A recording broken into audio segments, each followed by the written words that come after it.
So you see, heat is released here as you go from the reactants to the products. Look at the amount of, that's just reading a graph. There's a higher number than this number down here. So there's a loss of heat as you go from reactants to products over here. That's number one. Now, number two, that I haven't mentioned yet, is that, but we do look at energy profile diagrams before, and when we did rates of reactions, but just to look at this principle of activation energy again. Remember, activation energy is the energy you need to put in or needs to be present for the reaction to go forward. So sometimes like the activation energy is just room temperature. But sometimes like lighting a piece of paper or lighting a fuel like methane, you have to strike a match. So that energy that you put in, if you like, that's separate. That's like a separate sort of a thing.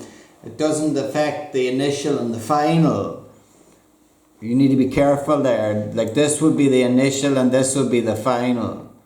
So that's just the energy, just to remind you again of what activation energy is.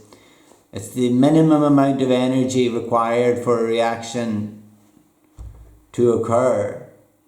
To kick off essentially. And sometimes a reaction then will provide its own, the energy released will be used as activation energy, you see. So it sort of circles back on itself then, like burning a piece of wood. You don't have to keep striking a match. The energy constantly released, you see, from going from reactants to products can then be used as the activation energy for other molecules. But it's so important here you look at the difference in these two. What activation? Now this is a more straightforward one again, you see, a more straightforward diagram. You would be expected to be able to draw this for an exothermic reaction and an endothermic. You'd be expected to know that the activation energy is the difference between those two. That point and that point. And then you'd also be expected to know that delta H here is, of course, reactants to products. Energy is lost, negative. The chemical energy is lost to the surroundings, going from reactant to products. Remember, it's chemicals we care about, not the surroundings. Therefore, we care that there is a loss, therefore it is negative. That's just that number is higher than that number. As simple as that. In an endothermic reaction, remember that delta H is positive. Oh, that's wrong there. Delta H is positive. That's the other way. And then exothermic, that should be the word exothermic there. That's what's an error there. And an exothermic reaction, delta H is negative. So that sentence is correct, but it's just not with these slides. So that should be in an exothermic reaction, delta H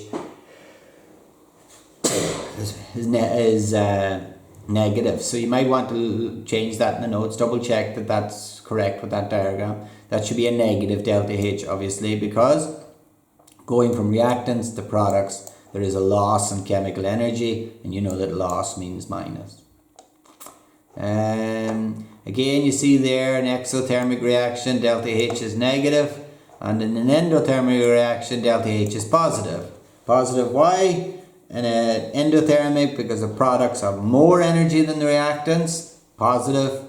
And we always tell the story in that direction as well, reactants to products. And in the case of exothermic reactions, reactant to products, here delta H is negative.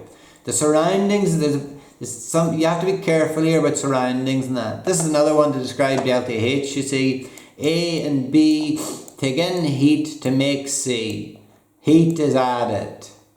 That would, of course, be endothermic, because that heat has to come from somewhere.